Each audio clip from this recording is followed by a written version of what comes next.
Sumunod si Meng Yao kay Meng Tianhuang sa pag-alis. Ngunit may bahid ng pag-aatubili sa kanyang mga mata. Pinanood ni Fang Chen si Meng Yao na umalis. Nagbuntong hininga si Xibang. Mukhang naging kalabisan ang ginawa ng aking Wanxing sa pagkakataong ito. Mabuti na lang at lumitaw ang pamilyang Meng. Madaling nalutas ang ganitong problema. Sinabi ni Fang Chen hindi. Kung hindi dahil sa tulong ni Pinunoxi sa pagkakataong ito. Marahil ay hindi na ako aabot sa pagdating ng pamilyang Meng. Ang kabutihang loob na ito ngayon ay tatandaan ko. Kung kailangan ninyo ang tulong ko, gagawin ko ang lahat ng aking makakaya. Bahagyang ngumiti si Xibang. Iyon ang gusto niyang marinig. Ginoong Fang, ano pa ang iyong mga plano? Nagtanong siya at si Fang Chen ay nanahimik sandali.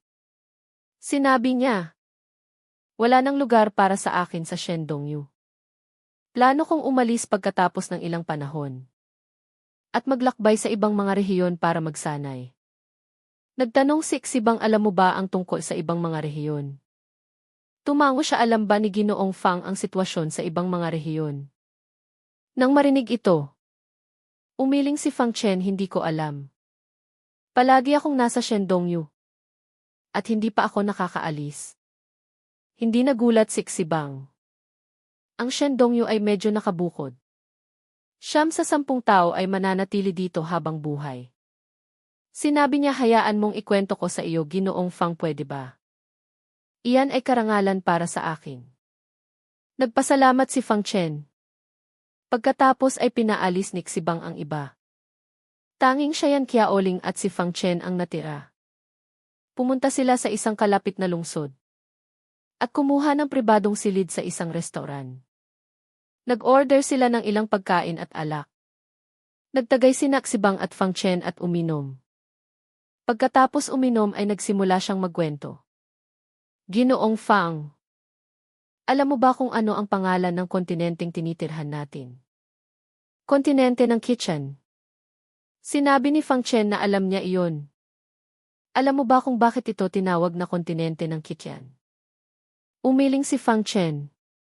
Kumuha si Xibang ng isang tasa. At itinagilid ito. Ang bibig ng tasa ay nakaharap sa ibaba. Ang ilalim ng tasa ay nakaharap sa itaas. Ginoong Fang, ito ang dahilan kung bakit ito tinawag na kontinente ng Kitchen. Tiningnan ni Fang Chen ang tasa. Ang tasa ay may malaking bibig at maliit na ilalim. Ito ay isang karaniwang tasa. Kapag binaligtad ito ay parang isang maliit na bundok. Ipinaliwanag ni Xibang, ito ang ating kontinente. Mababa sa labas at mataas sa loob tulad ng mga hagdan. Sunod-sunod na baitang. At sa pinakatuktok ay ang kontinente na kapantay ng langit. Kapantay ng langit. Ito ang kontinente ng Kitchen. Ito rin ang dahilan kung bakit mayroong tinatawag na mataas at mababang rehiyon. Sabi nga nila, ang mga tao ay umaakyat sa mas mataas na lugar. Ganito rin sa kontinente ng Kitchen. Habang tumataas, mas makapal ang espiritual na enerhiya. Mas maraming pagkakataon. Mas malalakas ang mga malalakas. Tumingin si Fang Chen sa tasa at nagtanong, pinuno. Nasaan ang ating Shendongyu? Itinuro ni Xibang ang gitna mababang bahagi ng tasa dito. Tumingin si Fang Chen doon at hindi alam kung ano ang sasabihin. Noong bata pa siya, akala niya ang Shendongyu na ang buong mundo. Ngayon ay nakikita niya na ito ay isang pangatlong uri lamang na rehiyon. Hindi nakapagtataka na sina Meng Xianling at ang iba pa ay napakataas ng tingin sa sarili. At minamaliit ang lahat sa kanilang Shendongyu. Tumingin si Xibang sa tuktok ng tasa. At bumuntong hininga, nais na ituloy ang pinakahuling landas. Tanging sa pag-akyat sa tuktok na ito. Ngunit alam ng lahat ang prinsipyong ito. Iilan lamang ang nakakagawa nito. Kahit si Senior ay hindi kaya. Tanong ni Fang Chen sa kanyang pagkakaalam. Ang rurok ng cultivation sa Shendongyu ay itinuturing ng pinakamataas. Mapaklang umiti si Xibang, hayaan mong sabihin ko sa iyo. Ang mga nasa rurok ng cultivation ay walang karapatan na tumuntong sa tuktok. Nanahimik si Fang Chen at tiningnan ang tuktok ng tasa. Mukhang nagsisimula pa lang siya sa kanyang landas ng cultivation. Tungkol sa rehiyon kung nasaan tayo. Ito ay kasama sa isang malaking estado. Ang estadong ito ay tinatawag na Chenzhou. Ang Jiangsu ay nahahati sa 9 na rehiyon, 3 mataas, gitna at mababa. Ang ating Shandongyu ay hindi malakas hindi rin mahina. Isa itong gitnang rehiyon. Ang pangunahing pamilya ng Meng ay nasa mataas na 3 rehiyon. Ito ang dahilan kung bakit tinatawag nila tayong mga taga-mababang rehiyon. Dahan-dahang tumango si Fang Chen. At nagkaroon ng kaunting pangunawa sa mundong ito. Isang liwanag ang kumislap sa kamay ni Xibang. At naglabas siya ng isang makapal na libro. Sinabi niya ang aklat na ito ay tinatawag na mga talaan ng kontinente. Mas detalyadong impormasyon tungkol sa kontinente ay nasa loob nito. Maaaring basahin ito ni Ginoong Fang bago magpasya. Kung saang rehiyon pupunta. Maraming salamat, nagpasalamat si Fang Chen. At tinanggap ang mga talaan ng kontinente. Pagkatapos ay sinabi niya nga pala. Pinuno, kailangan ko ng mas maraming gamot na pambukas ng meridian. Hindi ko alam kung mayroon ba ang inyong auction house. Sa ngayon ay kaunti pa lang ang kanyang nabuksang mga meridian. Kailangan niyang magbuka sa maikling panahon. Nang mas marami pa nagtanong si Xibang. Ginoong Fang, gaano karami ang kailangan mo? Kung gaano karami mas mabuti. Sinabi ni Fang Chen na may pag-aalala si Xibang. Bumuntong hininga siya.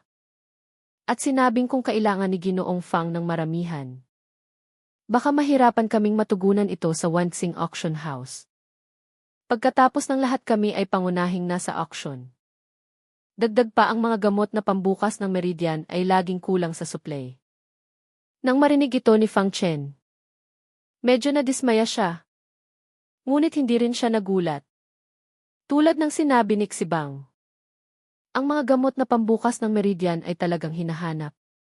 Hindi lahat ng paksyon ay mayroon nito. Alam ko kung saan may malaking supply ng mga gamot na pambukas ng meridian. Biglang sinabi ni Yan Qiaoling. Nagliwanag ang mga mata ni Fang Chen. At nagtanong saan sa Tiandan Linglong. Sinabi ni Yan Qiaoling Tiandan Linglong. Naalala ni Fang Chen. Noon si Elder Chayan na gustong gamutin ang kondisyon ni Meng Yao. Ay mula sa Tiandan Linglong. At si Lin Yuan ay mula rin doon. Sinabi ni Yan Qiaoling. Ang Tiandan Linglong ay ang pinakamataas sa ating Shandongyu. Palagi silang may ugnayan sa mga panlabas na rehiyon. At may malaking supply ng mga gamot na pambukas ng meridian. Ngunit ang Tiandan Linglong ay palaging mayabang. Kung wala kang koneksyon, mahirap makabili ng maramihang gamot mula sa kanila. Ang Tiandan Linglong ay talagang may maraming gamot na pambukas ng meridian. Ngunit mahirap makuha ang mga ito. Nanahimik sandali si Xibang. At sinabing kung gusto talaga ni Ginoong Fang na makipag-ugnayan sa kanila. Pwede akong tumulong na makipag-ugnayan. Maraming salamat, pinuno. Ngunit mayroon akong kaunting ugnayan sa isang senior. Sa Tiandan Linglong. Tanong ni Fang Chen, sino? Nagtanong si Xibang. Elder Chayan. Elder Chayan, parehong nagulat sina Xibang at Yan Qiaoling. Sinabi ni Xibang na ang taong iyon ay napakataas ng tingin sa sarili. At hindi gaanong pinapansin ang iba. Kung talagang may ugnayan si Ginoong Fang sa kanya, hindi magiging mahirap kumuha ng maraming gamot na pambukas ng meridian. Tumango si Fang Chen, sinabi sa kanya ni Elder Chayan noon. Na kung may problema ay pwede siyang hanapin. Dahil sa kayabangan ng taong iyon. Tiyak na tutuparin niya ang kanyang salita. Naniniwala siyang makakatulong ito sa kanya. Nga pala, Fang Chen, noong nakaraan sa kagubatan ng Wanjiang. Ang batang babae na si Dong Xiang na kanyang iniligtas. Pagkatapos noon, pinakiusapan niya si Long Chai na dalhin muna siya sa Wanxing Auction House. Nagtanong siya, manager yan. Kamusta na si binibining Dong Xiang? Si Dong Xiang napakatalino niya. Nang makarating siya sa Wanxing Auction House ay marunong na siyang tumulong. Kaya kinuha ko siya bilang aking katulong. At malaki ang naitulong niya sa akin. Kung maaari pakiusap alagaan muna ninyo siya manager yan. Sa ngayon hindi maganda ang aking sitwasyon para manatili siya sa tabi ko. Sinabi ni Fang Chen. Nakangiting sinabi ni Yan Qiaoling walang problema. Sa totoo lang. Kung hihilingin mo siya sa akin ay mag-aatubili pa ako. Dahil dito ay gumaan ang loob ni Fang Chen. Pagkatapos ay nag-usap pa sila ng matagal. Kinabukasan ay nagpaalam na si Fang Chen. At nagtungo sa Tiandan Linglong. Ang Tiandan Linglong ay matatagpuan sa lungsod ng Danxiang. Ang lungsod na ito ay napakatanyag sa Shendongyu. Tinaguri ang unang lungsod ng alchemy. Halos lahat sa lungsod ay may kaugnayan sa alchemy. Karamihan sa mga alchemist ay nagtitipon dito. Kaya napakasigla. Matapos maglakbay ng kalahating araw si Fang Chen. Dumating siya sa unang lungsod ng alchemy ng Shendongyu. Pagpasok sa lungsod, isang amoy ng alchemy ang sumalubong sa kanya. Ang mga alchemist na bihirang makita ay makikita saan man dito. Sa magkabilang panig ng kalye ay maraming mga tindahan. Lahat ay nagbebenta ng mga materyales para sa alchemy. Lahat ay naroroon. Ito ang unang pagkakataon ni Fang Chen na makarating sa ganitong kasiglang lungsod. Kaya hindi siya nagmadaling pumunta sa Tiandan Linglong. Naglakad-lakad muna siya sa pamilihan. Nais niyang makita kung may magagandang bagay. Kaya't lihim niyang ginamit ang kanyang Huntian Demon Eye. At tumingin-tingin sa paligid. Habang dumadaan sa isang tindahan. Nagliwanag ang mga mata ni Fang Chen. Talagang nakahanap siya ng magandang bagay. Ang nagtitinda ay isang matandang may puting buhok. At nakaupo ng payapa sa harap ng kanyang tindahan. At sa kanyang tindahan ay may mga materyales para sa alchemy. Ngunit lahat ay pangalawa at pangatlong baitang lamang. Ngunit may isang gintong itim na halamang gamot na nakakuha ng pansin ni Fang Chen. Damong Heijin Swanling. Ito ay isang bihirang halamang gamot na nagpapalakas ng espiritual na kapangyarihan. Kahit na ito ay pangatlong baitang lamang. Ang epekto nito ay hindi mas mababa sa mga pang-apat at pang-limang baitang. Halatang hindi alam ng nagtitinda ang halaga nito. At napagkamalan itong isang ordinaryong halamang espiritual. Lihim na natuwa si Fang Chen. At lumapit sa nagtitinda. Nang makita ng matanda na may customer. Bigla siyang sumigla. Nakangiting sinabi niya, kaibigan, ano ang kailangan mo? Itinuro ni Fang Chen ang damong Heijin Swanling at nagtanong. Magkano ang halamang espiritual na ito? Nakangiting sinabi ng matanda. Kaibigan, napakagaling mong pumili. Huwag mong tingnan ang ordinaryong anyo ng damong ito. Ngunit ito ay napakabihira. Malaki ang pinaghirapan ko para makuha ito. Huwag nang magsalita ng walang kabuluhan, sabihin mo ang presyo. Pinutol ni Fang Chen ang sinabi niya, napakadali mong kausap. Kung gayon hindi na ako mag-aaksaya ng salita. Nakangiting sinabi ng matanda, 10,000. Bato ng espiritu, 10,000. Malayo na sa presyo ng pangatlong baitang na halamang gamot. Payag ako. Ngunit hindi nag-isip si Fang Chen at pumayag kaagad. Alam niyang mas mababa ang presyo kung tatawad siya. Ngunit ang damong Heijin Swanling na ito ay nagkakahalaga ng 3 hanggang 40,000. Kaya bakit pa mag-aalala sa 10,000 bato ng espiritu? Nagulat ang matanda. Handa na siyang makipagtawaran. Ngunit hindi niya inaasahan na papayag kaagad si Fang Chen. Dahil dito ay nagduda siya. Baka masyadong mababa ang presyong sinabi niya. Ngunit hindi siya binigyan ni Fang Chen ng pagkakataong mag-isip. Agad siyang naglabas ng 10,000 bato ng espiritu at ibinigay ito. Nang makita ng matanda na napakadaling kausap ni Fang Chen, hindi na siya nag-isip pa at tinanggap ang bayad. Tinanggap ni Fang Chen ang halamang gamot at akmang itatago ito. Ngunit may sumigaw, akin na ang halamang gamot na iyan. Tumingin si Fang Chen at nakita ang 3 hanggang 4 na kabataan na papalapit sa kanya. Ang nagsalita ay isang binatang nakasuot ng magarang damit. Mayabang ang kanyang itsura. At hindi pinapansin si Fang Chen. Tiningnan niya si Fang Chen. At nag-utos ibigay mo sa akin ang halamang gamot. Malamig na sinabi ni Fang Chen. Nabayaran ko na ang halamang gamot na ito. Nang marinig ng binatang mayabang na tumanggi si Fang Chen. Mukha siyang hindi makapaniwala. Isang kasama niya ang sumigaw ng malakas. Alam mo ba kung sino siya? Siya si Kuya Tian Mingsheng. Ang personal na disipulo ng isang ika-4 na baitang na alchemist. Kung magkakasala ka kay Kuya Tian, hindi ka na makakatagal sa lungsod ng Danxiang. Hindi mo pa ba ibibigay ang halamang gamot? Ang kaguluhan dito ay natural na nakakuha ng pansin ng mga tao sa paligid. Nang marinig nila ang pagkakakilanlan ni Tian Mingsheng, agad na may sumigaw. Tian Mingsheng. Siya ay isang henyong disipulo ng Tiandan Linglong. Narinig ko na siya ay 23 taong gulang pa lang. At isang hakbang na lang mula sa pagiging isang unang baitang na alchemist. Diyos ko, napakagaling. Nagbulungan ang mga tao sa paligid. At tumingin kay Tian Mingsheng na may inggit at pananabik. Ang maging isang unang baitang na alchemist sa edad na 23 ay napakagaling na. Ito ang dahilan kung bakit si Jingying sa edad na 16 na. Nang maging unang baitang, ay naging napakayabang.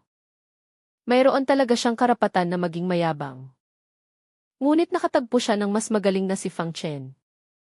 Narinig mo ba? Hindi mo pa ba ibibigay ang bagay na iyon? Gusto mo bang mamatay? Galit na sinabi ng isang tao. Pinanood sila ni Fang Chen na parang mga tanga. 22 taong gulang at hindi pa unang baitang pero napakayabang na. Talagang walang alam sa mundo. Tamad na siyang mag-aksaya ng oras sa mga taong ito. At aalis na sana. Ngunit dahil sa sinabi ni Fang Chen, ayaw siyang paalisin ng mga ito. Tigil! Pinalibutan nila si Fang Chen. Kumunot ang noo ni Fang Chen. May problema pa ba, sino ang naglakas loob na insultuhin si Kuya Tian? Hindi ka makakaalis ng ganoon kadali. Lumuhod ka at yumuko ng ilang beses. Baka patawarin ka pa ni Kuya Tian. Kung hindi ay tiyak na magbabayad ka ng malaki. Masamang nakatingin ang ilang tao kay Fang Chen. Na tila handang umatake anumang oras. Tumingin si Fang Chen sa kanila na parang mga tanga.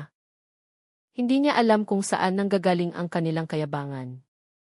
Yumuko, tanong niya. Bilisan mo. Walang pasensyang sinabi ng isang tao. Na tila ito ay natural lamang. Malamig na tinitigan ni Tian Mingsheng si Fang Chen. Kung hindi ka luluhod, iiwan kitang nakahiga sa lungsod ng Danxiang. Nakatingin ang mga tao sa paligid kay Fang Chen. Deserve mong magdusa sa pag-offend kay Henyong Tian. Lumuhod ka na. Mahalaga ang buhay, tama-tama. Nag-uusap sila. Nang hindi inaalam ang punot dulo ng pangyayari. Tumingin si Fang Chen kay Tian Mingsheng. At biglang umiti. Sige, narinig ito ni na Mingsheng at mas lalo silang naging mayabang. At masayang-masaya sila. Ang ganitong uri ng pananakot ay hindi nila unang beses na ginawa.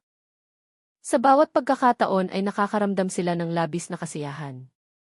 Ngunit hindi nila napansin na biglang lumamig ang ekspresyon ni Fang Chen. Kung gayon, lumuhod kayo. Habang nagsasalita ay lumabas ang demonyong enerhiya. At ang kapangyarihan ng demonyong espada ay bumalot sa grupo ni Tian.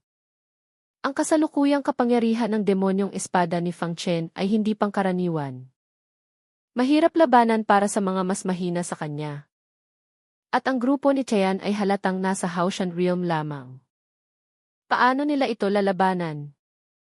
Sa isang iglap, naramdaman ng grupo ni Tian Mingsheng na nagbago ang kulay ng langit at lupa sa paligid. Sa susunod na sandali, si Fang Chen ay naging isang demonyong puno ng dugo. Na tila umakyat mula sa impyerno. Ang nakakatakot na demonyong enerhiya ay nagpaputla sa kanilang mga mukha. Puno ng takot. Lumuhod, sabi ni Fang Chen, may isang nanghina ang tuhod. At talagang lumuhod. At ang kanyang pagluhod ay parang mitsa. Ang grupo ni Tian Mingsheng ay sunod-sunod na lumuhod at nagsimulang yumuko. Ang kapangyarihan ni Fang Chen ay nakatutok lamang sa kanila. Ang iba ay walang naramdaman. Nagulat ang mga tao sa paligid nang makita ito. Hindi ba't dapat ang binata ang luluhod? Bakit si Tian Mingsheng at ang kanyang grupo ang lumuhod? Malamig na tinitigan sila ni Fang Chen. Habang bahagyang nakangiti. Napakabait ninyo, sa susunod hindi na kailangan ng ganitong paggalang. Pagkatapos ay hindi na niya pinansin ang mga ito. At inalis ang kanyang kapangyarihan at nagtungo sa Tiandan Linglong. Nang umalis si Fang Chen, doon lang nakabawi sina Tian Mingsheng at ang iba pa. Nakita nila ang kakaibang tingin ng mga tao sa paligid. Na nakatingin sa kanila. Marami sa kanila ay nanunuya. At napagtanto nilang nakaluhod pa rin sila. Agad silang tumayo. Puno ng kahihiyan. Ito ang unang pagkakataon mula nang maging disipulo siya ng Tiandan Linglong. Na makaranas siya ng ganitong kahihiyan. Hinanap niya si Fang Chen. Ngunit nawala na ito sa karamihan. Sumpain ka. Kung makita kitang muli, tiyak na dudurugin kita. Sabi niya habang nagingit-ngit. Hindi na siya nagtagal doon. At umalis ng kahiya-hiya. Nagpatuloy si Fang Chen papunta sa Tiandan Linglong. Kahit malaki ang lungsod ng Danxiang, hindi siya natatakot na hindi mahanap ang Tiandan Linglong. Dahil sa buong lungsod, ang pinakamataas na gusali ay ang Tiandan Linglong. Ito ay parang isang higanting espada na nakatusok sa gitna ng lungsod. Napakapansin-pansin. Ang unang 3 palapag ay para sa pagbebenta ng mga pildoras. Ang natitira ay para sa mga silid ng alchemy. Nang pumasok si Fang Chen sa Tiandan Linglong, may iba't ibang uri ng tao doon, na pumipili ng mga pildoras mula sa iba't ibang mga estante. Ang Tiandan Linglong ay mayroon ding mga taong responsable sa pagbebenta at pagpapakilala. Dumiretso si Fang Chen sa 4 palapag. Papunta sa 4 na palapag tigil. Sa hagdanan papunta sa 4 na palapag. May 2 bantay na nakabantay. Nang makita nilang papunta si Fang Chen sa 4 na palapag ay agad nila siyang pinigilan. Sinuri siya ng isa sa mga bantay. At nagtanong, Ginoo.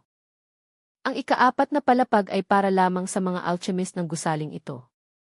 Sinabi ni Fang Chen, nandito ako para makita si Elder Chayan. Makita si Elder Chayan, nagulat ang bantay. Si Elder Chayan ay isa sa 5 baitang na alchemist ng Tiandan Linglong. Isang alchemist. May mataas na katayuan. Sinuri niya si Fang Chen mula ulo hanggang paa. At nagdududang nagtanong, kilala mo si Elder Chayan? Tumango si Fang Chen, pakisabi kay Elder Chayan na si Fang Chen ay humihiling na makita siya. Sige. Dahil mukhang hindi nagsisinungaling si Fang Chen. Pumayag ang bantay. Maraming salamat, nagpasalamat si Fang Chen. Pumasok ang bantay sa 4 na palapag. Habang si Fang Chen ay naghihintay sa pasukan ng 3 palapag. Ang asong iyon, nandito pala siya. Kaalis lang ni Fang Chen nang isang pamilyar na boses ang biglang narinig. Ang mga dumating ay mukhang mababangis. Ito ay ang grupo ni Tian Mingsheng. Kumunot ang noo ni Fang Chen. Napakasamang pagkakataon. Ang tingin ni Tian Mingsheng kay Fang Chen ay parang nag-aapoy. Sa buong buhay niya, ngayon lang siya nakaranas ng ganitong kahihiyan. Ikaw na aso. Naglakas loob kang kunin ang aking gamit at tumakas. Akala mo ba makakatakas ka? Sumigaw siya sa mga bantay, ano pang tinitingin ninyo? Bakit hindi niyo pa siya hulihin? Kilala ng mga bantay si Tian Mingsheng at nang marinig ito, agad nilang pinalibutan si Fang Chen. Kumunot ang noo ni Fang Chen. At malamig na sinabi, ninakaw ko ang gamit mo. Binili ko iyon gamit ang sarili kong pera. Ang mga bagay na gusto ko ay akin. Kung maglakas loob kang kunin ito, magbabayad ka ng malaki. Mayabang na sinabi ni Tian Mingsheng. Bakit hindi niyo pa siya hulihin? Sumigaw siya. Alam ng mga bantay na si Tian Mingsheng ay gumagawa ng gulo. Ngunit hindi nila kayang galitin si Tian Mingsheng. Kaya sumunod sila at sumugod kay Fang Chen. Subukan nyo. Malamig na sumigaw si Fang Chen at isang malakas na demonyong enerhiya ang sumabog. Ang dalawang bantay ay nasa unang antas lamang ng Xianshan Realm. At sa harap ng demonyong enerhiya ni Fang Chen ay agad silang huminto. Puno ng takot at hindi makalapit. Nararamdaman nila na kung lalapit sila ay may panganib na mamatay. Nang makita ito, hindi mapigilang umiti ni Tian Mingsheng. Gusto niyang umatak si Fang Chen upang mahuli nila ito o kahit patayin sa lugar. Mga matatandang tagapagtanggol. Ang magnanakaw na ito ay hayagang inatake ang mga bantay ng gusali. Naglakas loob kang umatake sa mga bantay ng aking Tiandan Linglong. Matatandang tagapagtanggol, pakihuli ang taong ito. Sigaw niya. Sa oras na ito ay marami nang nakapansin sa nangyayari. Dahil sa katapangan ni Fang Chen na gumawa ng gulo sa Tiandan Linglong. Naisip nilang naghahanap siya ng kamatayan. Bastos na walang modo. Naglakas loob kang gumawa ng gulo sa Tiandan Linglong. Hindi ka pa ba susuko? Isang galit na sigaw ang narinig. At isang anino ang lumitaw. Ang aura ng rurok ng Yuaning Realm ay lumabas. At bumagsak kay Fang Chen. Ito ay isang nasa katanghaliang gulang na lalaki. Ang tinutukoy ni Tian Mingsheng na matandang tagapagtanggol. Magalang na tumingin ang matandang tagapagtanggol kay Tian Mingsheng. Ginoong Tian, huwag kang mag-alala. Kukunin ko ang hustisya para sa iyo. Si Tian Mingsheng ay isang henyong disipulo ng Tiandan Linglong. Sa hinaharap ay magiging isang ikatatlong baitang na alchemist siya. Kaya natural na magalang siya. Kung gayon ay salamat sa iyo, matanda. Nasiyahan si Tian Luo sa ugali ng matandang tagapagtanggol. Pagkatapos ay mabangis na tumingin ang matandang tagapagtanggol kay Fang Chen. At sumigaw bastos na walang modo. Naglakas loob kang gumawa ng gulo sa Tiandan Linglong. Hindi ka pa ba susuko? Kumunot ang noo ni Fang Chen. At malamig na sinabi bilang isang matandang tagapagtanggol. Ganyan ka ba kumilos ng walang pag-alam sa katotohanan? Malamig na umiti si Tian Mingsheng, ninakaw mo ang aking gamit. At iyon ang ebidensya. Sinabi rin ng matandang tagapagtanggol, may karapatan akong maghinala. Na hindi mo lang ninakaw ang gamit ni Ginoong Tian. Kundi kumuha ka rin ng gamit mula sa aming Tiandan Linglong. Kumunot ang noo ni Fang Chen. At unti-unting lumamig ang kanyang ekspresyon. Ayaw niyang pinagbibintangan. Pagbintangan ninyo ako, ngunit pag-isipan ninyo ang kahihinatnan. Malamig na sinabi ni Fang Chen. Pagbintangan kita, sinasabi kong ang halamang gamot sa iyo ay akin. Kung gayon ay akin ito. Mayabang na sinabi ni Tian Mingsheng, bastos na walang modo. Bakit ka pa rin nagmamatigas? Dahil hindi ka aamin. Huhulihin kita. At tatanungin ng maigi. Lumapit ang matandang tagapagtanggol kay Fang Chen. At akmang hulihin siya. Malamig na umiti si Tian Mingsheng, ito ang kahihinatnan ng pagkalaban sa akin. Tumingin si Fang Chen sa papalapit na matandang tagapagtanggol. At isang malamig na kislap ang lumitaw sa kanyang mga mata. Handa nang kumilos. Ano ang ginagawa ninyo? Ngunit sa sandaling iyon, isang sigaw ang biglang narinig. Isang matanda at isang babae ang bumaba mula sa hagdanan ng ikaapat na palapag. Ang nagsalita ay ang matandang lalaki. Ang boses na ito ay agad na nakakuha ng pansin ng lahat ng naroroon. At nang makita nila ang mga dumating, nagbago ang ekspresyon ng lahat. Si Maestro Lin Yuan at Alchemist Jing Ying. Ang dumating ay ang nakilala ni Fang Chen noon. Sa bahay ng Ming, isang ikalimang baitang na alchemist si Lin Yuan. At ang henyo sa alchemy na si Jing Ying. Nang makita ni Tian Mingsheng ang dalawa ay bahagyang nagbago ang kanyang ekspresyon. Kahit mayroon siyang kaunting kapangyarihan sa Tiandan Linglong. Kung ikukumpara sa dalawang ito, ang pagkakaiba ay langit at lupa. Kaya't agad siyang nagpakita ng magalang na ekspresyon at sinabi. Pagbati Maestro Lin Yuan. Ate Jing. Bakit kayo nag-iingay dito? Kumunot ang noo ni Lin Yuan at sinabi. Agad na itinuro ni Tian Mingsheng si Fang Chen. At ipinaliwanag Maestro Lin. Hinuhuli namin ang isang magnanakaw na nagnakaw sa aming Tiandan Linglong. Nang gamit. Magnanakaw nagulat si Lin Yuan. Na may naglakas loob na magnakaw sa kanyang Tiandan Linglong.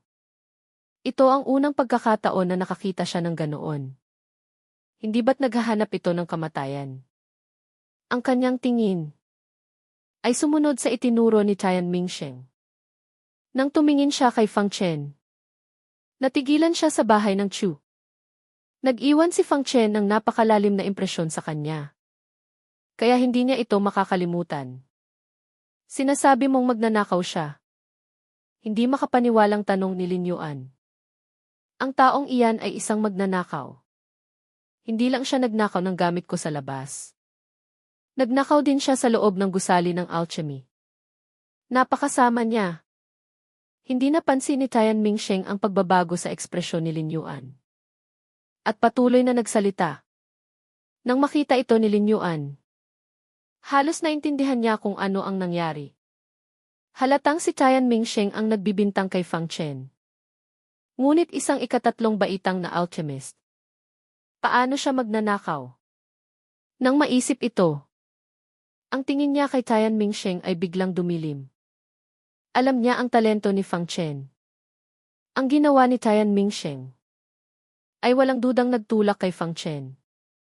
Sa kabilang panig ng Tiandan Linglong, ang pag-offend sa isang henyo na posibleng maging ikalimang baitang o kahit ika-6 na baitang sa hinaharap ay isang napakatangang bagay. Lumakad siya papunta kay Tian Mingsheng. Akala ni Mingsheng ay galit din si Maestro Lin Yuan. At gusto niyang personal na parusahan si Fang Chen. Kaya't sinabi niya Maestro Lin Yuan.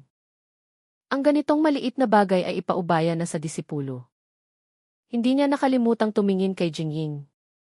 Akala niya ito ay isang magandang pagkakataon upang ipakita ang kanyang pagkalalaki sa harap niya. Ipaubaya sa iyo. Malamig siyang tiningnan ni Lin Yuan. At agad siyang sinampal. Napakalakas ng sampal na iyon. At hindi ito inaasahan ni Tian Mingsheng. Bumagsak siya sa sahig. At muntik nang mawalan ng malay. Natigilan din ang mga tao sa paligid. Hindi alam ang gagawin. Maestro Lin Yuan, bakit niyo ako sinampal? Hinawakan ni Tian Mingsheng ang kanyang masakit na pisngi. Puno ng pagtataka. Bakit kita sinampal? Pinagbintangan mo si kaibigang Fang. Hindi pa ba sapat iyon? Galit na sigaw ni Lin Yuan.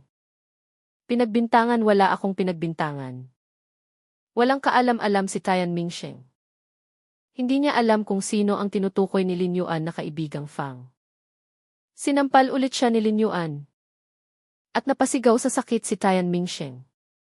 Itinuro niya si Fang Chen at sumigaw siya si kaibigang Fang. Sa wakas ay naintindihan ni Tian Mingsheng. At sa takot ay hindi na niya naramdaman ang sakit sa kanyang mukha. Maestro Lin Yuan. Siguradong nagkamali ka. Paanong makikilala ka ng asong iyan? Hindi pa rin siya makapaniwala. Sinasabi mo bang ulyanin na ako? Malamig na sinabi ni Lin Yuan. Ang kanyang mukha ay kasing lamig ng yelo. Sa wakas ay naintindihan ni Tian Mingsheng na nakahanap siya ng taong hindi niya dapat kalabanin. Dahil handang kumilos si Maestro Lin Yuan para kay Fang Chen. Ibig sabihin ay hindi niya ito kayang kalabanin. Ano ang nangyayari dito? Sa sandaling iyon ay may isa pang bumaba mula sa ika-4 na palapag. Ito ay si Elder Tian. Nagulat ang lahat nang makita si Elder Tian. Isa na namang ika-5 baitang na alchemist. Ang mga maestrang ito ay bihirang makita. Bakit silang lahat ay lumabas ngayon? Nang makita ni Tian Mingsheng si Elder Tian ay parang nakakita siya ng pag-asa. Elder Tian, tulungan mo ako. Ang kanyang guro at si Elder Tian ay magkaibigan. Naniniwala siyang kung magsasalita si Elder Chayan, hindi siya pahihirapan ni Maestro Lin Yuan. Kumunot ang noo ni Elder Chayan. Hindi naiintindihan ang nangyayari. Samantala ay nagbigay pugay si Fang Chen at sinabi Elder Chen. Matagal na tayong hindi nagkita. Nang makita ni Elder Chen si Fang Chen ay agad na nagliwanag ang kanyang mga mata. Hindi niya pinansin kung ano ang nangyari. At nakangiting sinabi kaibigang Fang. Sa wakas ay pumunta ka rin para makita ako. Nang masabi ito, muling tumahimik ang buong lugar. Kilala rin pala ni Elder Chen si Fang Chen. At sa itsura nito ay tila personal pa siyang lumabas para salubungin ito. Sinabi ni Fang Chen medyo abala ako kamakailan. Kaya ngayon lang ako nagkaroon ng pagkakataon na pumunta tawa ni Elder Chayan. At nagtatakang nagtanong ano ang nangyari dito. Kinabahan si Tian Mingsheng. At hindi alam kung ano ang sasabihin. Ngunit may isang tao na ikinuwento ang lahat ng nangyari. Nang buo kay Elder Chayan. Habang nakikinig si Elder Chayan ay lalong nagiging masama ang kanyang itsura. At malamig na tinitigan si Tian Mingsheng. Sinasabi mong ninakaw ni kaibigang Fang ang iyong gamit. At nagnakaw din siya sa gusali ng alchemy. Hindi nagsinungaling lang ako.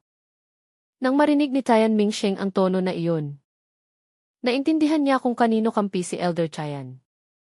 Huwag kang mag-alala, malamig na sinabi ni Elder Chayan. Ang aming Tiandan Linglong ay hindi nang aapi. Kung makakapagpakita ka ng ebidensya, sasabihin ko wala kang kasalanan. Ito. Paano makakapagpakita ng ebidensya si Tian Mingsheng? Akala mo ba hindi ko alam? Na ginagamit mo ang pangalan ng Tiandan Linglong sa labas para mang-api at manloko. Simula ngayon ay pinalayas ka na sa Tiandan Linglong. Lahat ng paksyon ng alchemy sa Shendongyu ay hindi ka tatanggapin habang buhay. At kayo rin ganoon din. Sabi niya sa mga kasama ni Tian Mingsheng. Bumagsak sa sahig sina Tian Mingsheng at ang iba pa. Kung walang gabay ng isang mahusay na guro sa alchemy, ang pinakamataas na mararating niya sa buong buhay niya ay maging isang unang baitang na alchemist lamang. Kung wala ang suporta ng Tiandan Linglong, kahit gaano pa kataas ang kanilang talento ay walang silbi. Elder Chayan, patawarin mo ako ngayon. Hindi na ako ulit. Sabi niya habang umiiyak at nagmamakaawa. Elder Chayan, patawarin mo kami. Maestro Lin Yuan, pakisuyo, tulungan ninyo kami. Nagingit-ngit din ang iba pa. Malamig na suminghal si Lin Yuan at sinabi, humingi ng tawad, pwede kayong humingi ng tawad sa amin. Paano naman ang mga taong sinaktan ninyo? Sa loob ng 3 hininga umalis kayo sa Tiandan Linglong. Kung hindi ay babaliin ang inyong mga kamay at paa at itatapon kayo palabas ng lungsod ng Danxiang. Nang masabi ito, hindi na nagtagal sina Tian Mingsheng at ang iba pa. At umalis ng kahiya-hiya mula sa Tiandan Linglong. Sa sandaling iyon ay hindi pa rin nakakabawi ang mga tao sa paligid. Ngunit ang tingin nila kay Fang Chen ay hindi na kasing gaan ng dati. Napalitan ito ng paggalang at pagtataka. Sino ba talaga ang taong ito? Na pinagtatanggol ni na Elder Chayan at Maestro Lin Yuan. Alam nating pareho silang mayabang. At bihirang maging mabait sa iba. Kahit sa mga nasa rurok ng cultivation. Hindi lang sila. Nagtataka rin si Elder Chayan. Kung bakit nakikisali si Lin Yuan. At tila nagmamalasakit din kay Fang Chen. Hindi rin inaasahan ni Lin Yuan na kilala ni Elder Chen si Fang Chen. Nagkatinginan sila at parehong gustong malaman ang dahilan. Maestro Lin Yuan, maraming salamat sa pagtulong sa akin. Nagsalita si Fang Chen upang basagin ang medyo awkward na katahimikan. Haha, kaibigang Fang. Sobra ka naman, ako ang dapat humingi ng paumanhin. Bilang isang mahalagang bisita ay naranasan mo ang ganitong kahihiyan. Puno ng paumanhin si Lin Yuan. Nagbibiro si Maestro Lin Yuan. Hindi ako mahalagang bisita. Magkakilala kayo. Nagtatakang tumingin si Elder Chayan. Kina Fang Chen at Lin Yuan. Ipinaliwanag ni Lin Yuan nagkakilala kami sa bahay ng Meng. Siya ang kaibigang sinasabi ko noon. Kaibigang Fang gulat si Elder Chayan. Pagbalik ni Lin Yuan ay sinabi niya sa kanya na nakakita siya ng isang 17 taong gulang na ikatatlong baitang na alchemist. Akala niya noon ay nagbibiro si Lin Yuan. Ngayon ay mukhang totoo. Umakyat tayo at mag-usap. Naisip ni Elder Chayan na hindi magandang pag-usapan ito dito. Kaya sinabi niya, tingnan mo, nakalimutan ko iyon. Halika umakyat tayo at mag-usap. Sa ilalim ng mainit na pagtanggap ni na Elder Chayan at Lin Yuan, umakyat si Fang Chen sa ika-4 na palapag. Iniwan ang mga tao sa ika-3 palapag na nagkatinginan. Ngunit hindi sila nagtagal sa ika-4 na palapag. Sa halip ay dumiretso sila sa isang lounge sa pinakatuktok. Ito ang lugar kung saan tinatanggap ng Tiandan Linglong ang pinakamahalagang bisita. Sa loob ng Shendongyu, ang mga taong makakapasok sa lounge na ito ay hindi higit sa 10 pinapagdala ni Elder Chayan ng pinakamagandang tsaa. Sinabi ni Fang Chen noong una kong makita si kaibigang Fang. Naramdaman ko na agad na hindi siya ordinaryo. Ngayon ay napatunayan ko ito. Isang 17 taong gulang na ika-3 baitang na alchemist ay bihira sa 1,000 taon. Nagpapasalamat ako, Elder Chayan. Swerte lang iyon. Mapagkumbabang sinabi ni Fang Chen. Nakangiting sinabi rin ni Lin Yuan sa talento ni kaibigang Fang. Sa loob ng 50 taon ay magiging ika-4 na baitang na alchemist ka na. Sa loob ng 100 taon ay tiyak na magiging ika-5 baitang ka at pagkatapos ng 100 taon. Baka malampasan mo na kami. Nagbibiro si Maestro Lin Yuan. Uminom sila ng espiritual na alak at nag-usap. Ang bulwagan ay puno ng tawanan at kagalakan. Tanging si Jingying na nakatayo sa tabi ni Lin Yuan ang nakasimangot at nakatingin kay Fang Chen. Mukhang ang pagwawalang bahala ni Fang Chen sa kanya noon ay nagdulot ng malaking pagkabigo sa kanya. Ngunit hindi pa rin siya sumusuko. Naniniwala pa rin siyang kaya niyang habulin si Fang Chen. Bigyan lang siya ng 1 taon. At tiyak na magiging ika-3 baitang na alchemist siya. Ngunit ang ikinagagalit niya ay palagi siyang nakatingin kay Fang Chen. Ngunit si Fang Chen ay patuloy na hindi siya pinapansin. Hindi man lang siya tiningnan. Na para bang isa siyang hangin lamang. Sumpain ka. Isang araw ay tiyak na hahabulin kita. At bibigyan kita ng leksyon. Sabi niya sa kanyang isip habang nagingit-ngit. At ang usapan ni na Fang Chen at ng dalawa ay natural na napunta sa ilang mga pananao sa alchemy. Naniniwala sina Lin Yuan at Elder Chayan na matagal na silang nag-aaral ng alchemy. At kahit mas mababa ang kanilang talento kaysa kay Fang Chen, ang kanilang pag-unawa sa alchemy ay tiyak na mas mataas kaysa kay Fang Chen. Kaya upang maibalik ang kanilang karangalan, nagpasya silang talunin si Fang Chen sa usapang alchemy. Kaibigang Fang, paano sa tingin mo dapat gawin ang mga pildoras na may katangian ng yelo? Alam nating hindi magkasundo ang yelo at apoy. Ngunit hindi tayo maaaring gumawa ng pildoras ng walang apoy. May solusyon ba si kaibigang Fang? Ang mga pildoras na may katangian ng yelo ay palaging isang mahirap na problema. Naisip ni Elder Chayan na ang tanong na ito ay tiyak na magpapahirap kay Fang Chen. Kapag hindi siya makasagot ay siya ang magpapaliwanag. Naniniwala siyang makakakuha siya ng pabor. At baka pa nga maging guro niya ito. Nang maisip na magkakaroon siya ng isang henyong alchemist bilang disipulo, labis na nasabik si Elder Chayan. Akala niya ay mahihirapan si Fang Chen. Ngunit bahagyang umiti si Fang Chen. At sinabi, Elder Chayan, hindi lahat ng sinabi mo ay tama. Nagtatakang nagtanong si Elder Chayan saan ako nagkamali. Kahit hindi magkasundo ang yelo at apoy, iba iyon sa mga materyales na may katangian.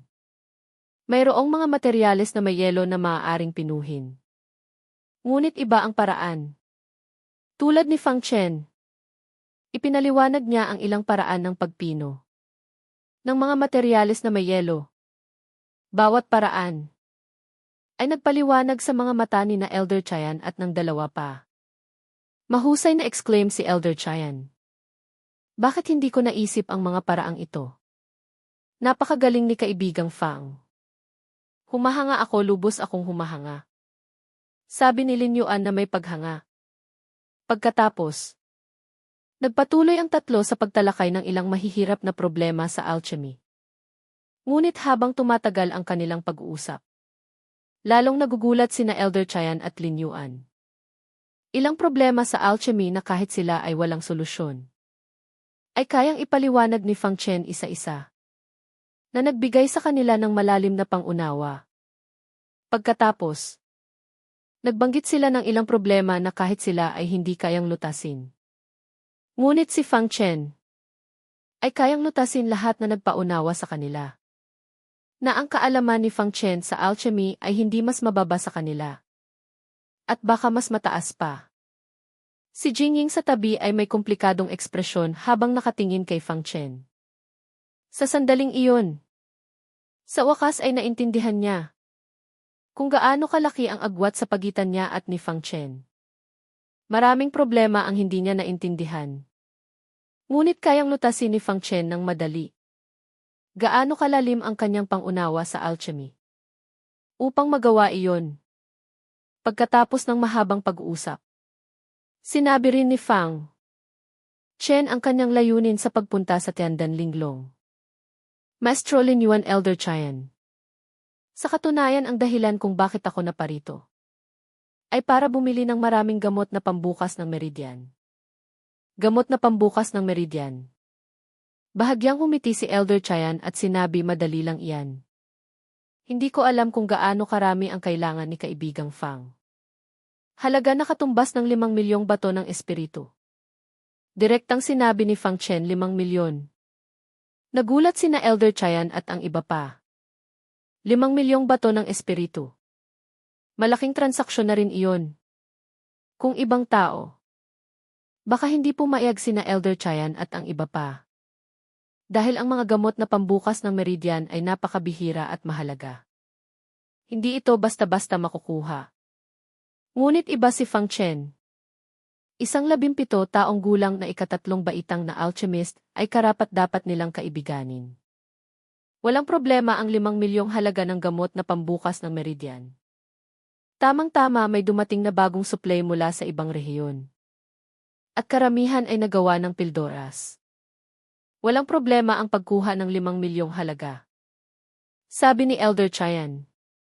Sinabi ni Lin Yuan kay Jingying, ikaw na ang mag-ayos.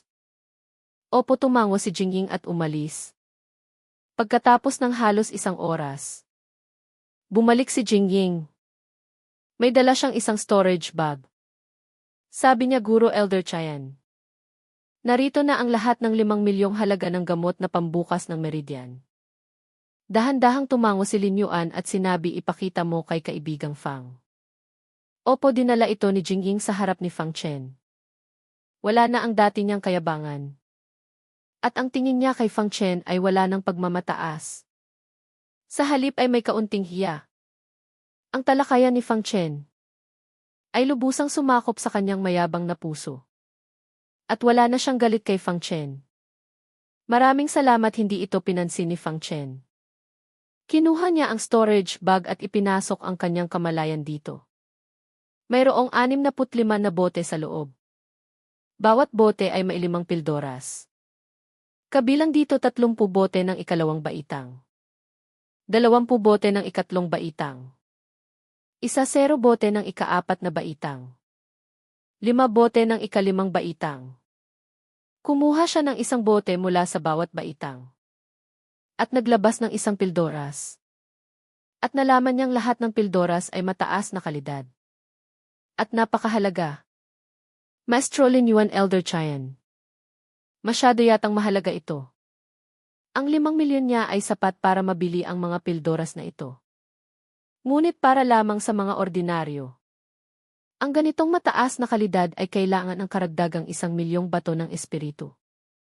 Nakangiting sinabi ni Lin Yuan, kaibigang Fang, tanggapin mo na. Ito ay aming regalo sa iyo. Sabi ni Elder Chayan, hindi ba't sinabi ko noon na may pasasalamat ako? Ito na ang aking pasasalamat. Tumanggi si Fang Chen. Ngunit matigas ang dalawa. Sa huli ay tinanggap na lamang ni Fang Chen. Pagkatapos ay nagpatuloy sila sa pag-uusap tungkol sa alchemy. Ginamit ni na Elder Chayan at Lin Yuan ang pagkakataong ito upang sabihin ang kanilang mga problema sa alchemy. Hindi rin nag-atubili si Fang Chen. At halos lahat ng tanong ay sinagot niya. Sumali rin si Jingying. At hindi na inalala ni Fang Chen ang nangyari noon. At sinagot din ang kanyang mga tanong. Ang pag-uusap na ito ay tumagal ng isang araw. Kinabukasan ng umaga, nag-uusap pa rin ang apat. Nang may kumatok sa pinto. Isang matabang nasa katanghali ang gulang na lalaki. Ang nakangiting pumasok. Maestro Lin Yuan, Elder Chayan. Ang binatang si Lin mula sa pamilyang Lin ng lungsod ng Bingsu ay nagpadala ng imbitasyon. Umaasa siyang makadadalo ang dalawang maestro sa kaarawan ng pinuno ng pamilyang Lin pagkatapos ng 7 araw.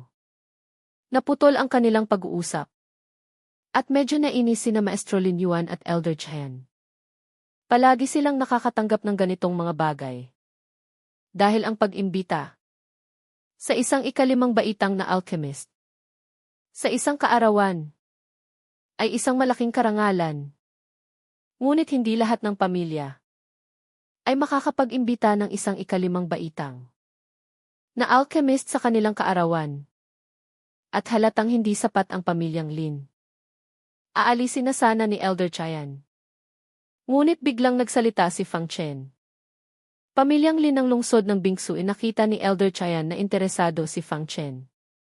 At nagtanong, kilala mo ba kaibigang Fang? Dahan-dahang tumango si Fang Chen. Isang kapatid kong babae ay mula sa pamilyang Lin. Si Binibining Lin Suyan Lin. Bilang personal na disipulo ng pinuno ng sektang Chen Yushen. Ang pangalan ni Lin Suyan ay hindi mas mababa kay Ming Yao. Ngunit mas tahimik siya. At bihirang makita ng publiko. Tumango si Fang Chen, iyon nga, kilala mo ba si Binibining Lin? Nagtanong si Elder Chayan, kilala ko. Nang marinig ito, sinabi ni Elder Chayan sa nasa katanghali ang gulang na lalaki, sabihin mo sa pamilyang Lin. Napupunta ako. Nagsalita rin si Lin Yuan, ako rin. Nagulat ang nasa katanghali ang gulang na lalaki. Hindi niya inaasahan na papayag ang dalawa. Alam niyang ang mga handaan na pinupuntahan ng dalawang ito ay karaniwang mula sa pinakamatataas na paksyon sa Shendongyu. Ang pamilyang Lin ay maituturing lamang na pangalawang uri. Pumunta siya para ihatid ang imbitasyon para sa pamilyang Lin. Dahil binigyan siya ng malaking pabor ni Ginoong Lin. Hindi niya inaasahan na papayag talaga ang dalawa. Sige, sasabihin ko sa kanila. Nagbigay pugay ang nasa katanghali ang gulang na lalaki at umalis. Habang iniisip na makakakuha ng mas malaking pabor. Hindi alam ni Fang Chen na pumayag ang dalawa. Dahil sa kanya, akala niya ay gusto talaga nilang pumunta. Kaya hindi na siya nag-isip pa. At nagpatuloy sila sa kanilang usapan tungkol sa alchemy. Sa isang silid sa ika-4 na palapag ng Tiandan Linglong. Isang matangkad na binata. Ang magalang na naghihintay. May kaunting kaba. Siya ang binatang si Lin Long mula sa pamilyang Lin, pinsan ni Lin Suyan.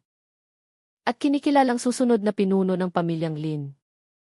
Ang pamilyang Lin ay isang napakakonserbatibong pamilya. Kahit nagpakita si Lin Suyan ng pambihirang talento. Naniniwala pa rin ang pamilyang Lin na ang posisyon ng pinuno ay dapat para sa isang lalaki. Hindi para sa isang babae. Dagdag pa, hindi nakikialam ang sektang Chen Yushen sa mga panlabas na usapin. Kahit naging disipulo si Lin Suyan ni Tongshan, hindi nito magagawang umangat ang pamilyang Lin sa isang iglap. At maging isang pangunahing pamilya. At dahil sa pambihirang talento ni Lin Suyan, nanganib ang karapatan ng mga lalaki na magmana. Kaya hindi siya gusto sa pamilya. Kung hindi dahil sa kanyang talento at posisyon sa sekta. At may kaunting pakinabang. Matagal na sanang pinalaya si Lin Suyan sa bahay. At dahil naramdaman ni Linlong ang banta. Kaya, nais niyang magpakitang gilas sa kaarawan ng pinuno ng pamilya. Kung makakapag-imbita siya ng isang ikalimang baitang na alchemist. Mula sa Tiandan Linglong sa handaan. Naniniwala siyang ang kanyang posisyon sa pamilya ay mas lalong titibay. Habang nag-aalala siyang naghihintay. Sa wakas ay dumating ang nasa katanghaliang gulang na lalaki. Ngunit may pag-aalala sa kanyang mukha. Nang makita ito, kinabahan si Linlong. Alam niyang malamang ay nabigo siya tagapamahalang Liu kumusta. Kahit alam niyang maaaring nabigo siya. Hindi pa rin mapigilan ni Linlong na magtanong. Bumuntong hininga si tagapamahalang Liu. At umiling ng walang magawa alam mo naman. Sina Elder Chayan at ang iba pa ay napakaabala. Karaniwan ay hindi sila dumadalo kahit sa mga handaan ng mga pangunahing paksyon. Lalo na sa handaan ng pamilyang Lin. Nang marinig ito ni Linlong ay naintindihan niyang nabigo siya. At tumango lamang at sinabi na intindihan ko. Tagapamahalang Liu, maraming salamat sa iyo ngayon. Ang 50,000 bato ng espiritu ay ipapadala ko mamaya. At aalis na sana siya. Ginoong Lin, huwag kang magmadali. Hindi pa ako tapos magsalita. Sabi ni tagapamahalang Liu. Ano pa po iyon? Nakangiting sinabi ni tagapamahalang Liu sa katunayan. Sina Maestro Lin Yuan at Elder Chayan ay may kaunting interes na pumunta. Ngunit alam mo na kumikita sila ng higit sa 10,000 araw-araw. Ang pagpunta nila ng walang kapalit ay tila hindi tama. Ano po ang ibig ninyong sabihin? Medyo naguguluhan si Linlong. Hindi mo pa rin naiintindihan. Pinagkiskis ni tagapamahalang Liu ang kanyang hinlalaki. At hintuturo. Sa wakas ay naintindihan ni Linlong kahit gaano pa siya katanga. At isang kislap ang lumitaw sa kanyang mga mata. Para sa isang mayamang tulad niya, ay hindi ito malaking bagay. Ang pinakamahalaga ay maimbitahan ang 2 maestro. Tagapamahalang Liu. Sabihin ninyo kung magkano at ibibigay ko. Ngumiti si tagapamahalang Liu. At itinaas ang isang daliri 10,000. Umiling si tagapamahalang Liu. 100,000 umiling pa rin si tagapamahalang Liu. Nagulat si Linlong. At isang kislap ng hindi paniniwala ang lumitaw sa kanyang mga mata. Ang ibig sabihin ni tagapamahalang Liu ay 1,000,000 bato ng espiritu. Kahit para sa kanya 1,000,000, ay isang malaking halaga pa rin. Sa wakas ay nakangiting tumango si tagapamahalang Liu, 1,000,000 bato ng espiritu. Hindi ba't medyo malaki iyon, pwede bang bawasan? Mahinang sinabi ni Linlong. Agad na dumilim ang mukha ni tagapamahalang Liu. Malamig niyang sinabi, binigyan na kita ng pagkakataon. Nasa iyo na kung sasamantalahin mo ito. Kung hindi, sasabihin ko na lang sa 2 maestro. Huwag agad siyang pinigilan ni Linlong. At sa huli ay nagingit-ngit na sinabi 1,000,000 kung 1,000,000. Basta't makadalo ang 2 maestro sa kaarawan. Sulit ang lahat. Sa wakas ay muling gumiti si tagapamahalang Liu. Iyan ang tama. Ang pagkakataon ay hindi dapat palampasin. Sabi ni Linlong, ngunit 1,000,000. Kailangan ko ng 1 o 2 araw para ihanda. Walang problema ba iyon? Walang problema. Basta't 1 araw bago ang kaarawan ay maibigay mo sa akin ang 1,000,000. Tinitiyak kong pupunta sina Elder Chayan at Maestro Lin Yuan. Tiniyak ni tagapamahalang Liu at hindi nakalimutang paalalahanan. Ngunit tandaan mo, may mga bagay na hindi dapat ikalat. Kung maapektuhan ang reputasyon ng 2 ito. Alam mo kung gaano kasama ang kahihinatnan. Paulit-ulit na tumango si Linlong. Natural na naiintindihan ko iyon. Tiyak na hindi ko hahayaang malaman ng iba. Sa wakas ay nasiyahang tumango si tagapamahalang Liu. At nagpaalam si Linlong. Personal na inihatid ni tagapamahalang Liu si Linlong. Ngunit pagkaalis niya, Isang mapanuyang tingin ang lumitaw sa kanyang mga mata. Kumita ako ng 1,000,000 bato ng espiritu. Napakadaling kumita ng pera mula sa mga mayayamang ito. Masaya siya sa kanyang sarili. At bumalik sa loob. Matapos mag-usap pa ni na Fang Chen at Elder Chen. Nagpaalam na siya. Ngunit paglabas niya, bigla niyang naisip ang isang problema. Wala na siyang bahay. Napangiti ng mapait si Fang Chen. At umiling ng walang magawa. Ngunit madaling lutasin ang tirahan. Sa lungsod ng Danxiang ay maraming paupahang silid ng alchemy. Kahit na 10 bato ng espiritu bawat araw ang mga silid na ito.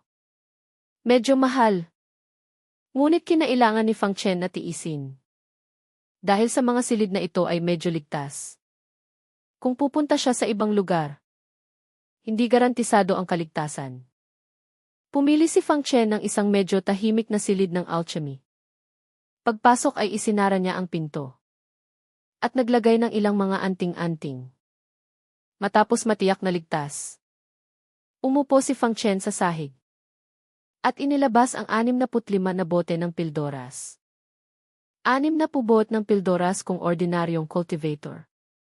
Makakapagbukas ng 3 hanggang 4 na meridian. Ngunit iba ako. Kaya kong sipsipin ang buong epekto ng gamot. Kung iinumin ko lahat, makakapagbukas ako ng 5 hanggang 6. Nang maisip ito ay kinuha ni Fang Chen ang isang bote ng 2 baitang na pildoras. At direktang ibinuhos sa kanyang bibig. Isang purong enerhiya ang pumasok sa katawan ni Fang Chen. Papunta sa isang meridian. Kasabay nito ay pinatakbo niya ang Shenmo Kanpian at nagsimulang magsanay. Sa pagsisimula pa lang ng pagsasanay, natuklasan ni Fang Chen na ang bilis ng pagbubukas niya ng meridian ay mas mabilis kaysa dati. Sa isang bote lang ng 2 baitang na pildoras, ang kanyang 8 meridian ay nabuksan na ng kaunti. Ano ang nangyayari dito? Puno siya ng pagtataka. Alam niyang dahil sa kanyang demonyong espadang katawan. Ang pagbubukas ng meridian ay mas mahirap ng ilang beses kaysa sa iba. Ngunit hindi nagtagal ay natuklasan niya ang dahilan. Ito ay ang Shenmo Kanpian. Mayroon itong epekto na nagpapabilis sa pagbubukas ng meridian. Gulat si Fang Chen, alam niya na ang pagbubukas ng meridian ay nakadepende lamang sa mga yaman. Tulad ng mga pildoras at hindi sa mga pamamaraan. Ngunit ang Shenmo Kanpian ay nakakatulong sa pagsasanay pagkatapos uminom ng pildoras, na nagpapalakas ng epekto ng gamot ng ilang beses. Napakatinding pamamaraan. Kung malalaman ito ng iba, malamang ay magugulat ang buong Shendongyu. Sabi niya sa kanyang sarili. Ngunit pagkatapos ay bumuntong hininga siya. Sayang at napakahirap sanayin ang pamamaraang ito. Nasarurok na ako ng unang antas. Ngunit hindi ako makapasok sa 2 antas.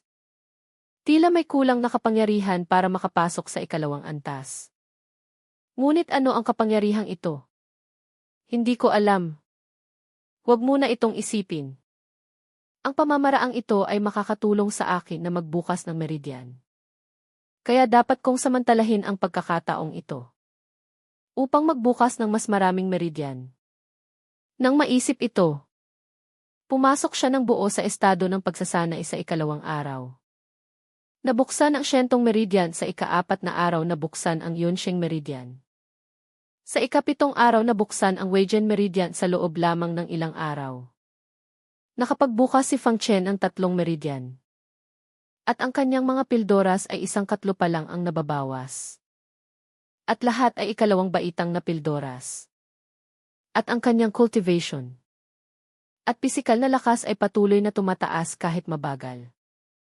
Ngunit may posibilidad na makalusot. Pagkalipas ng kalahating buwan, biglang tumaas ang aura ni Fang Chen.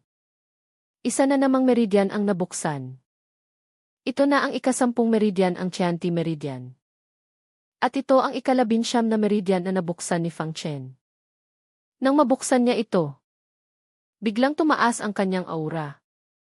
Isang malakas na presyon ang kumalat sa paligid.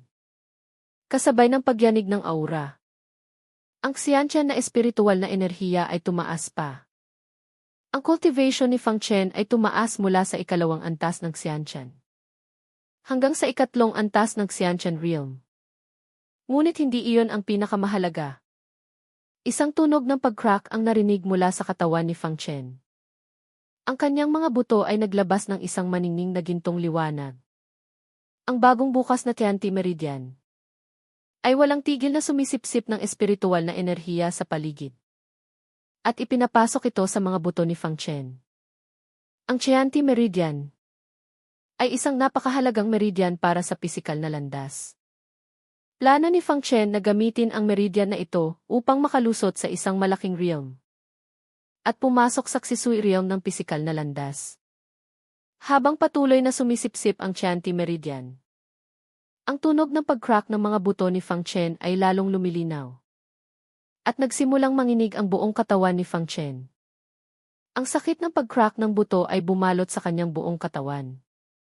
Ang pagsasanay sa pisikal na landas ay isang salita lamang ng paghihirap. Parehong sa pagsasanay at paglusot. At ang pag-crack ng buto ay simula pa lamang.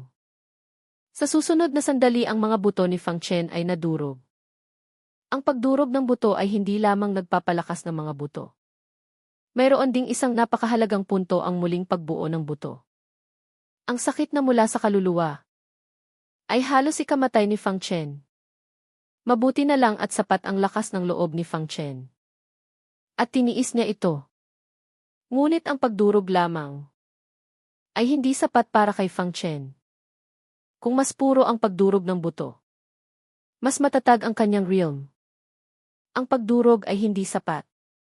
Kailangan kong durugin ito, sumigaw siya. At direktang pinino ang 5 patak ng dugo ng demonyong espada para sa kanyang katawan. Sa susunod na sandali ang loob ng katawan ni Feng Chen ay parang sumabog. At patuloy na may malalakas na tunog. Ang mga buto sa kanyang katawan ay patuloy na nadudurog. Mula sa laki ng daliri ay naging laki ng bato. At pagkatapos ay naging kasing laki ng buhangin. At sa bawat pagdurog, nararamdaman ni Feng Chen ang matinding sakit na naglalagay sa kanya sa bingit ng pagbagsak. Kaya't desperado niyang pinatakbo ang kanyang pamamaraan ng hindi pagsuko. At matigas na lumaban. Hanggang sa ang mga buto ay nadurog na parang pulbos at tubig. Doon lamang ito tumigil. At nagsimula ang muling pagbuo ng buto. Halika na, sigaw ni Feng Chen. Ang mga buto na nadurog na parang pulbos ay naglabas ng isang maningning na gintong liwanag. Ang proseso ng muling pagbuo ay masakit din.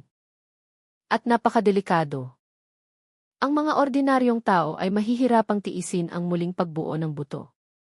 Lalo na tulad ni Feng Chen, na direktang dinurog ang kanyang mga buto na parang pulbos.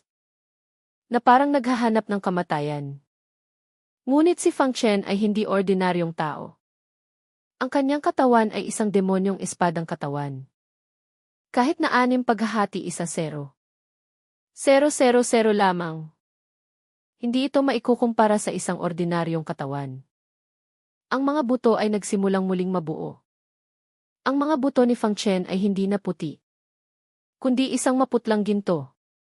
Ito ay nagpapatunay na ang mga buto ni Feng Chen ay hindi na ordinaryong buto, kundi isang mas mataas na antas ng butong espiritual.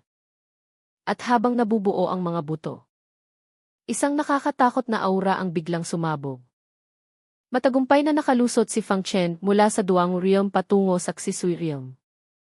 Ang kanyang katawan ay tila dumaan sa isang pagbabago. Isang nakakatakot na pisikal na lakas ang sumabog. At nayanig ang matibay na silid ng alchemy. Kasabay nito isang malakas na aura ang sumabog sa likod ni Feng Chen. At isang salitang ki-katawan ang lumitaw. Sa pamamagitan ng paglusot na ito, naintindihan niya ang ika-5 salitang Dao, ang salitang Dao ng ki-katawan. Dahan-dahang iminulat ni Feng Chen ang kanyang mga mata. At naramdaman ang pagbabago sa kanyang sarili. Labis siyang natuwa.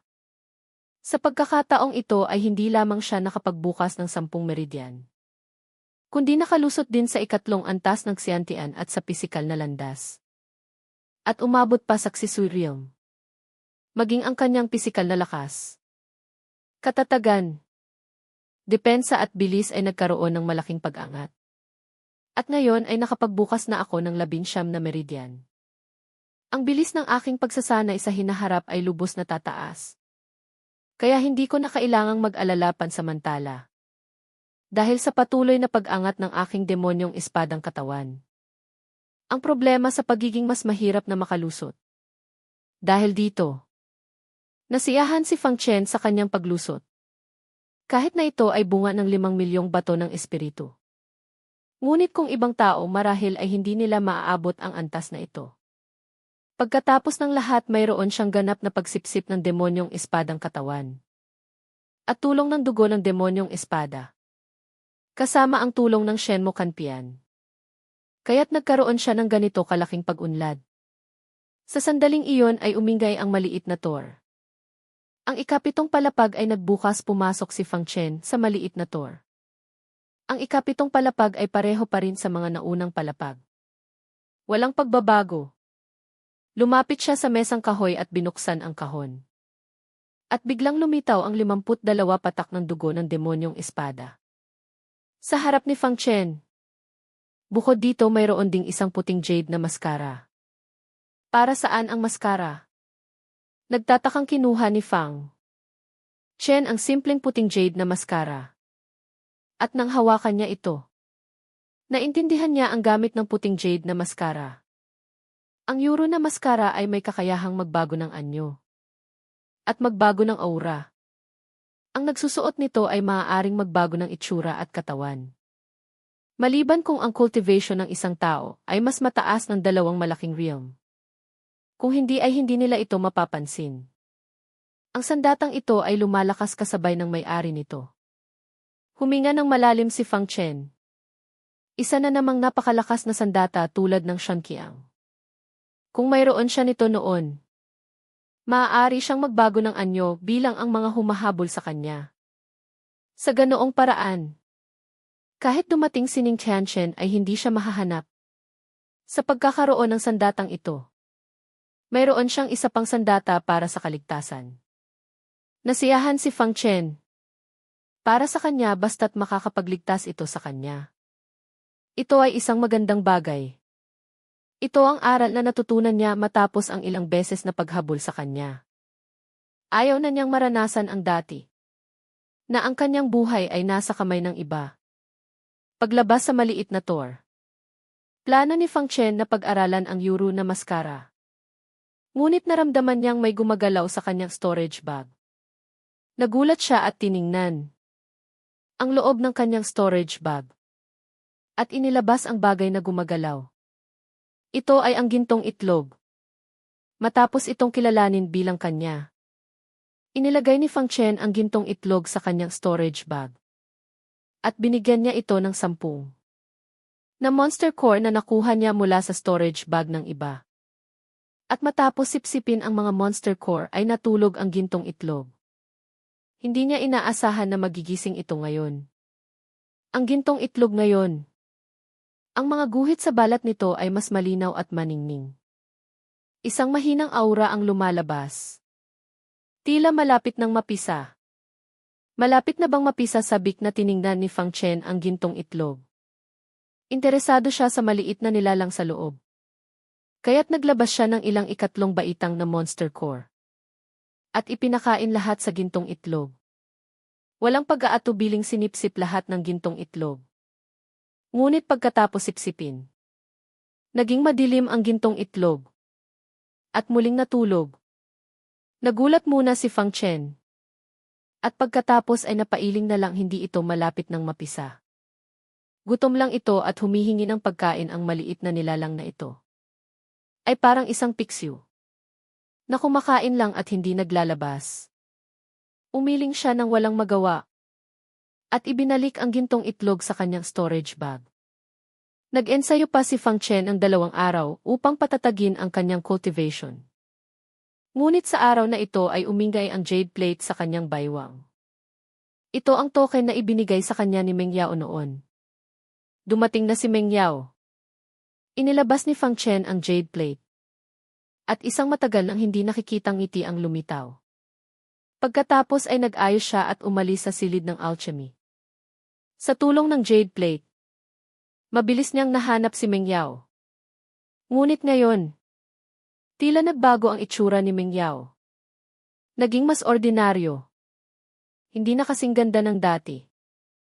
Ngunit kahit ganoon, dahil sa kanyang espesyal na katawan, nakakuha pa rin siya ng pansin ng maraming tao. Fang Chen nang makita si Fang Chen. Masayang kumaway si Meng Yao. Ngumiti rin si Fang Chen at lumapit kay Meng Yao. Hinawakan ni Meng Yao ang kamay ni Fang Chen. At lumakad palabas. Halika na mahuhuli na tayo, sabi ni Fang Chen na nagtataka. Saan tayo pupunta? Sa bahay ni Xueyan? Bukas na ang kaarawan ng pamilya. Nangako akong pupunta. Sabi ni Meng Yao. Kaarawan ng pamilyang Lin. Naalala ni Fang Chen na ang pamilyang Lin ay nag-imbita noon kina Elder Chayan at Maestro Lin Yuan. Hindi rin siya tumanggi. Kung pupunta si Meng Yao ay sasamahan niya ito. Kaya't umalis ang dalawa sa lungsod ng Danxiang. Sumakay sa isang bangkang espiritual. Papunta sa lungsod ng Bingsu. Ang lungsod ng Bingsu ay matatagpuan sa pinakamalamig na hilagang bahagi ng Shandongyu. Dito ay laging may nyebe sa buong taon at napakalamig. Ngunit ang masamang malamig na panahon ay nagdulot din ng pagtubo ng maraming mga halamang gamot na may katangian ng yelo o mga materyales, kaya mayroon pa ring maraming lungsod. At ang lungsod ng Bingsu ay isa sa mga mas maunlad na lungsod sa Hilaga. Sa kanilang paglalakbay ay pinanood nila ang tanawin. At nag-usap. Tila dahil matagal na silang hindi nagkita. Si Meng Yao ay laging nakasandal sa dibdib ni Fang Chen. At napakalambing. Hindi gaanong nag-isip si Fang Chen. Akala niya ay dahil matagal na silang hindi nagkita. At namiss siya ni Meng Yao. Pagkatapos ng isang araw, dumating ang dalawa sa lungsod ng Bingsu. Ang nyebe ay bumalot sa buong lungsod, na naging isang puting lungsod. Napakaganda ng kapusyan. Nandito na tayo, sabi ni Meng Yao. At kumuha siya ng isang pildoras at ininom ito. Biglang nagbago ang kanyang itsura. Tulad ng itsura niya noong nagkita sila ni Fang Chen sa lungsod ng Danxiang. Nang makita ito ni Fang Chen, nagtanong bakit hindi ka dumalo sa handaan gamit ang iyong tunay na itsura. Walang magawang sinabi ni Meng Yao. Mula noong nawasak ang pamilyang Yujia, ang pamilyang Meng ay naging isa sa mga pinakamataas na pamilya. At nakipaglaban pa sa sektang Qianyushen na nagpilit sa kanila na sumuko. Ngayon ang pamilyang Meng ay pangalawa lamang sa sektang Qianyushen sa Shandongyu. Kung dadalo ako sa handaan gamit ang aking tunay na itsura ay magiging magulo. Gusto lang niyang dumalo sa handaan ng tahimik kasama si Fang Chen. Pagkatapos, kumuha siya ng isang pildoras ng pagbabago ng anyo at ibinigay kay Fang Chen. Kuya Fang, kainin mo rin ito. Ang balita tungkol sa pagpatay mo kay King Muzi ay kumalat na sa buong Shandongyu. Sikat ka na rin.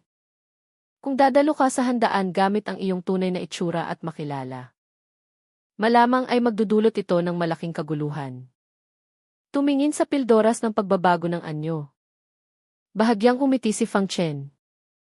Hindi na kailangan inilabas ni Fang Chen ang yuro na maskara at isinuot sa kanyang mukha. Sa susunod na sandali ay nagbago ang kanyang itsura at katawan.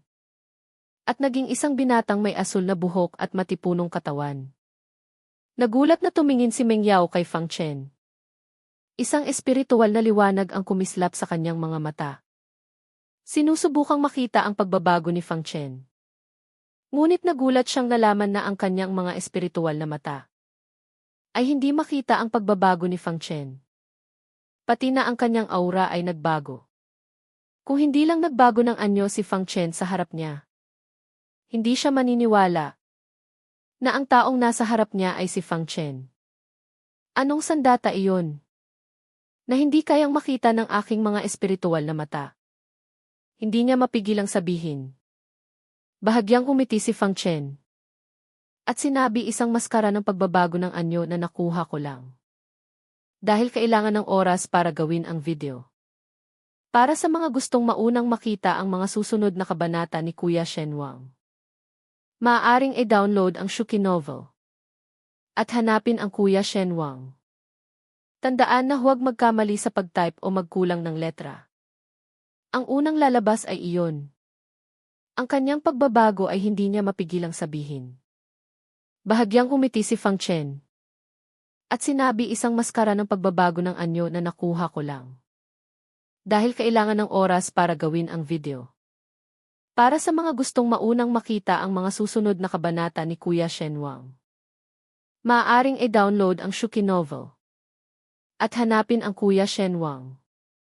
Tandaan na huwag magkamali sa pag-type o magkulang ng letra.